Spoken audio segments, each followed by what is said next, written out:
నాన్న అసలే నచ్చటం లేదు. ఎందుకని నచ్చటం లేదని నాకు నేనే ప్రశ్నించుకున్నప్పుడు అప్పుడు నా మనసు నాతో ఇలా చెప్పింది. నువ్వు నీ తల్లి గర్భంలో ఉన్నప్పుడు నువ్వు ఎప్పుడెప్పుడు బయటికి వస్తావని కొండంత ఆశతో 1000 కళ్ళతో ఎదురు చూసినాడు కదా నీ పిచ్చి తండ్రి. అందుకే నచ్చటం లేదేమో. నువ్వు జన్మించగానే కళ్ళారా చూసి కళ్ళకు అద్దుకొని నా ప్రతిబింబం జన్మించిందని ఊరంతా పండుగ సంబరాలు చేసుకున్నాడు కదా నీ పిచ్చి తండ్రి. అందుకని నచ్చటం లేదేమో. నువ్వు జన్మించగానే కళ్ళారా చూసి కళ్ళకు అద్దుకొని నా ప్రతిబింబం జన్మించింది అని ఊరంతా పండుగల సంబరాలు చేసుకున్నాడు కదా నీ పిచ్చి తండ్రి. అందుకని నచ్చటం లేదేమో. నువ్వు బుడిబుడి అడుగులు వేస్తుంటే నీ అడుగుల్లో అడిగేసి సిందేసి ఆడి తన ఎదపైన లాలించి గుండెలకు అద్దుకొని నీకు ముద్దులు పెట్టి గోరు ముద్దలు తినిపించినాడు కదా నీ పిచ్చి తండ్రి. అందుకని నచ్చటం లేదేమో. నువ్వు స్కూలుకు పోతుంటే నీ బుక్కులు మోస్తూ బండిపై ముందల నిన్ను కూర్చోబెట్టుకొని ప్రతిరోజు స్కూల్లో నిన్ను దించి మళ్ళీ తీసుకొచ్చి ఇంటికాడ దించి తన పనులు తను చేసుకుంటూ నీకు కావలసిందయన్ని కొనుక్కొచ్చి కోరుకున్నవన్నీ నీకు తెచ్చి పెడుతున్నాడు కదా నీ పిచ్చి తండ్రి. అందుకని నచ్చటం లేదేమో. నీకు పెద్ద పెద్ద చదువుల కోసం రేయనక పగలనక కాయ కష్టం చేసి కండలను పిండి చేసి పైసా పోగేసి తన కడుపు మార్చుకొని కండ్లల్లో కన్నీరు కారుస్తూ పస్తులుండి మీ చదువుల కోసం పైసలు సంపాదించి మీకు పెద్ద చదువులు చదివిస్తున్నాడు కదా నీ పిచ్చి తండ్రి. అందుకని నచ్చటం లేదేమో. నిరంతరం నీ గురించి ఆలోచిస్తూ ఎంత కష్టం చేసి వచ్చినా సరే మీరు ఒక్క పూట పస్తులు ఉంటే తన ప్రాణం పోయినంతగా భావిస్తూ మీరు కడుపు నిండా తింటేనే తన కడుపు నిండినట్టుగా హాయిగా ఉంటున్నాడు కదా నీ పిచ్చి తండ్రి. అందుకని నచ్చటం లేదేమో.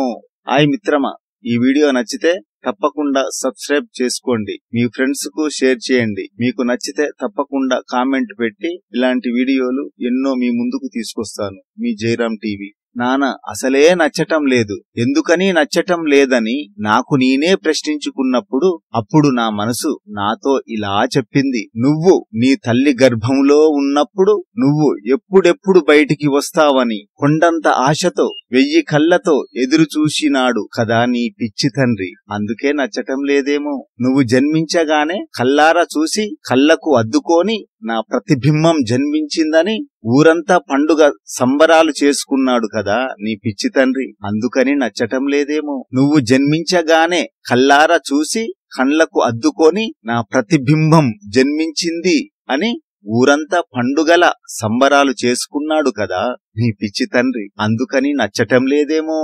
నువ్వు బుడిబుడి అడుగులు వేస్తుంటే నీ అడుగుల్లో అడిగేసి సిందేసి ఆడి తన ఎదపైన లాలించి గుండెలకు అద్దుకొని నీకు ముద్దులు పెట్టి గోరు ముద్దలు తినిపించినాడు కదా నీ పిచ్చి తండ్రి. అందుకని నచ్చటం లేదేమో. నువ్వు స్కూలుకు పోతుంటే నీ బుక్కులు మోస్తూ బండిపై ముందల నిన్ను కూర్చోబెట్టుకొని ప్రతిరోజు స్కూల్లో నిన్ను దించి మళ్ళీ తీసుకొచ్చి ఇంటికాడ దించి తన పనులు తను చేసుకుంటూ నీకు కావలసిందయన్ని కొనుక్కొచ్చి కోరుకున్నవన్నీ నీకు తెచ్చి పెడుతున్నాడు కదా నీ పిచ్చి తండ్రి. అందుకని నచ్చటం లేదేమో.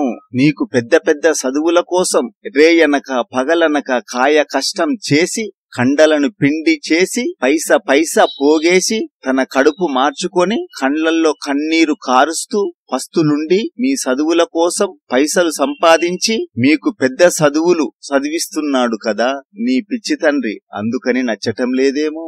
నిరంతరం నీ గురించి ఆలోచిస్తూ ఎంత కష్టం చేసి వచ్చినా సరే మీరు ఒక్క పూట పస్తులు ఉంటే తన ప్రాణం పోయినంతగా భావిస్తూ మీరు కడుపు నిండా తింటేనే తన కడుపు నిండినట్టుగా హాయిగా ఉంటున్నాడు కదా నీ పిచ్చి తండ్రి. అందుకని నచ్చటం లేదేమో. హాయ్ మిత్రమా, ఈ వీడియో నచ్చితే తప్పకుండా సబ్స్క్రైబ్ చేసుకోండి. మీ ఫ్రెండ్స్ కు షేర్ చేయండి. మీకు నచ్చితే తప్పకుండా కామెంట్ పెట్టి ఇలాంటి వీడియోలు ఎన్నో మీ ముందుకు తీసుకొస్తాను. మీ జయరామ్ టీవీ.